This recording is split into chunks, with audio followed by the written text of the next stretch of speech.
Well, welcome to the 700 Club, and thanks so much for joining with us. Israel now has a new government. Benjamin Netanyahu announced the good news just before the midnight deadline.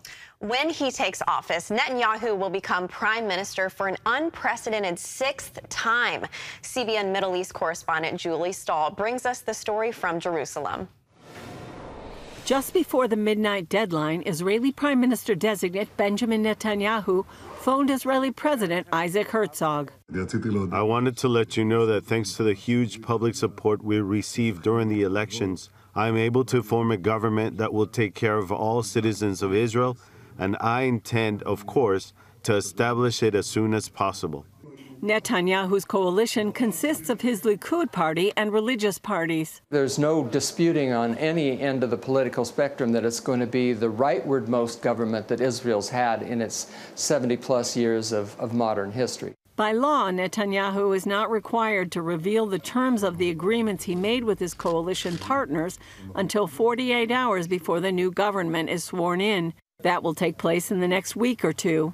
In the past few months, the United Nations released a number of anti-Israel resolutions, and both the U.S. and European Union restated their support for a two-state solution to the Israeli-Palestinian conflict. That's a non-starter for Netanyahu's government and much of Israel. They've reacted somewhat cautiously from Washington, still saying that the relationship with Israel and the U.S. goes on as always.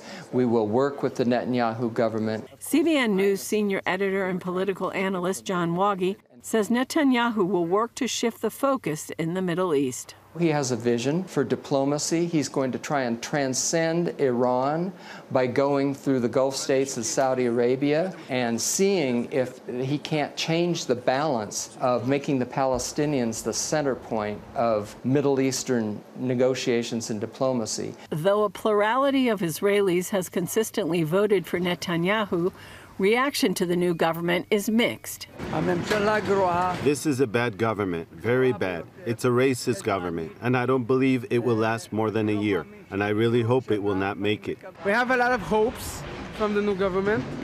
We hope that this government will be a real right-wing government that will do a lot of good for Am Israel, for the nation of Israel, build the country, build new settlements. After 5 elections in less than 4 years, the big question on most Israelis' minds is, will the new government last?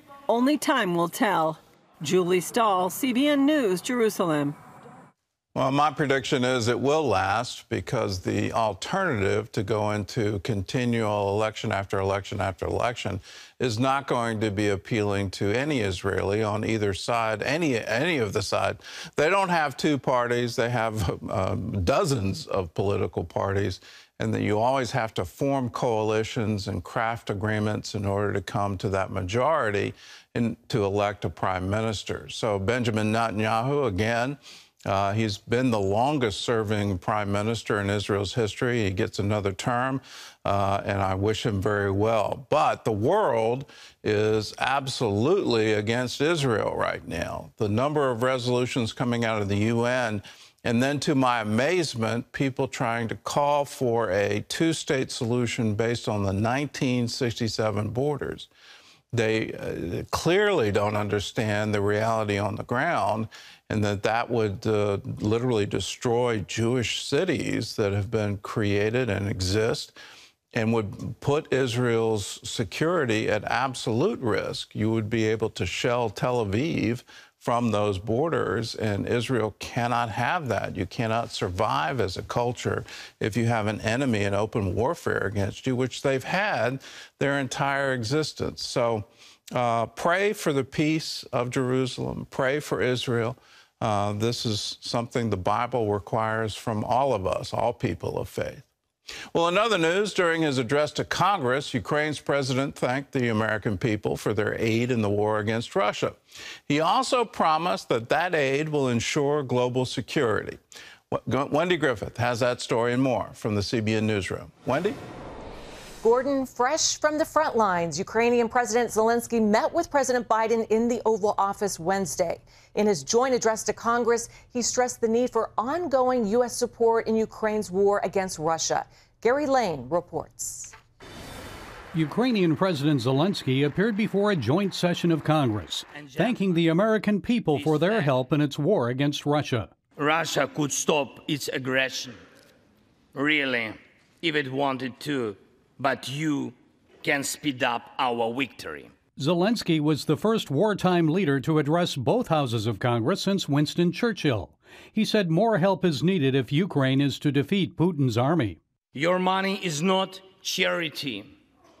It's an investment in the global security and democracy that we handle in the most responsible way. And the Ukrainian president is likely to get his wish.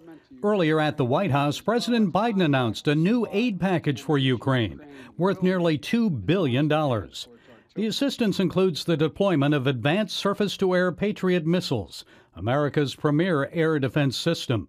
Zelensky has requested the Patriots to ward off Russian missile and drone attacks. We need to be working with the Ukrainians to give them the ability to go on the offensive, because you cannot win a war on the defensive. Ukraine aid is also included in the nearly $2 trillion omnibus spending bill, $45 billion to both Ukraine and NATO in fiscal year 2023.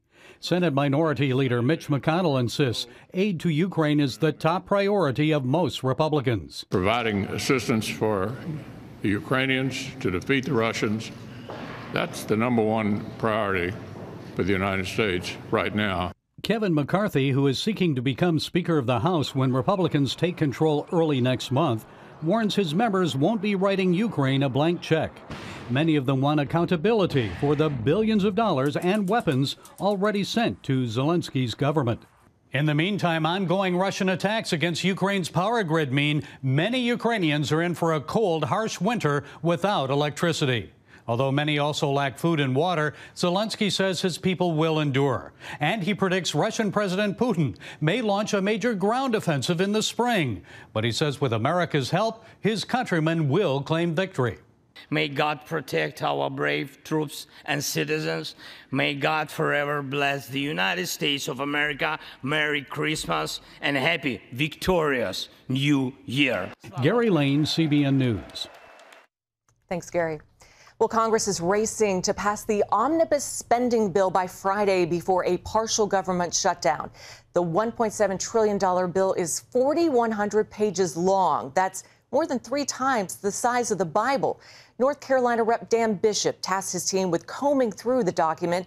Some items they found: $575 million for family planning to, get this, limit population growth in areas where plants, animals, insects, and other life is at risk. There's also $410 million for border security in several Mideast nations, including Jordan and Egypt, but not here, not at the U.S.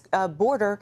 And also, the bill also has thousands of earmarks for lawmakers' pet projects in their home states. Well, a major winter storm threatens to snarl Christmas travel. About 215 million Americans are facing weather alerts. Blizzard conditions are sweeping the Midwest today. In Chicago, authorities are telling people to stay off the roads. Airlines already canceling more than 1,000 flights. Tired, stressed, hungry, just hopeless, honestly. There's snow in Kansas City waiting for us, so we are a little bit nervous about getting there. Hopefully you'll make it. A blast of Arctic air will extend over much of the country. Texas and the southeast will go far below freezing. Parts of the northeast will see sub-zero temperatures.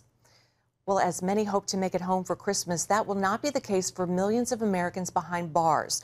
For inmates and their families, this can be a painful time of year. But as Brody Carter reports, prison ministries are doing what they can to encourage those who won't make it home. Roughly 2 million Americans will spend the holidays behind bars, including here at Virginia Beach Correctional. While it may be a bittersweet time for the inmates, for the ministers who visit, they remind them that the holidays offer the beauty of God's forgiveness. What we do is we put chaplains in jails where they belong. Yep. But working in a jail is a very difficult thing. And so we try to help the staff and the deputies understand we're not just here for the inmates.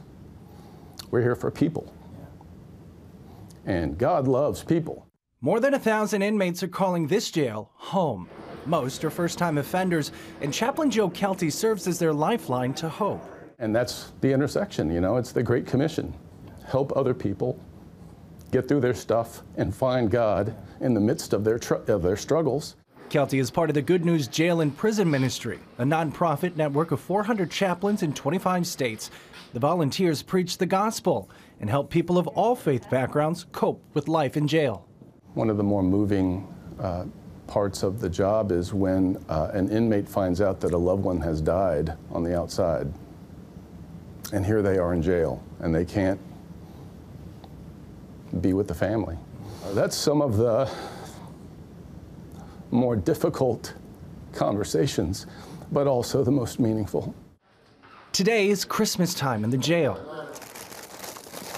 Volunteers are spreading good cheer in the form of Christmas cards and postage, new socks, cookies, and an activity book with the gospel message. I have more faith now than I did ever before. 32-year-old Jesus has been in jail for 9 months, with another 6 months to go. He says the only thing he wants for Christmas is patience to finish out his sentence. He has delivered me from so many things. You know, my life could have been worse, and I know I'm in a situation right now that is not very good looking, but I'm alive. You know, I still got a second chance, and that's the grace of him. The chaplain program is one of a handful made available to the inmates during their time here, and one that gives them hope when everything else might seem hopeless. Your life is essentially over. If ever there was a time that you would turn to God, it's probably when you're going through something like that. It's pretty remarkable. The folks that are incarcerated in here are paying a debt to society, and we understand that. And but they're human beings as well, and they certainly deserve to have that vision of hope, that there's something outside of here and that they can certainly turn their lives around. In Matthew, Jesus says, "I was naked and you clothed me. I was sick and you visited me. I was in prison and you came to me." Then his disciples looked at Jesus and said, "Lord, when did we do these things?" Jesus replied, "Truly I say to you, when you have done so to one of the least of these, you have also done so to me." Now, Chaplain Kelty says we see the heart of God in that passage, and he's inviting everyone this holiday season to bless their communities by blessing others. I'm Brody Carter, CBN News. Wow, that's the gospel right there. We need more of it, especially in prisons. Gordon? And especially at Christmas time, when you visit prisoners during Christmas time, you remind them, though, that there's hope. So much of what they're dealing with, they're named inmate, they've named convict, all of these things try to dehumanize them. They're still people made in the image of God. And Jesus said it clearly. When you come to me in prison, you're not just coming to a person, you're coming to someone made in the image of Jesus Christ. You're doing it unto him. So what a wonderful Christmas message. What a wonderful thing to do. And I applaud everyone who's involved in prison ministry.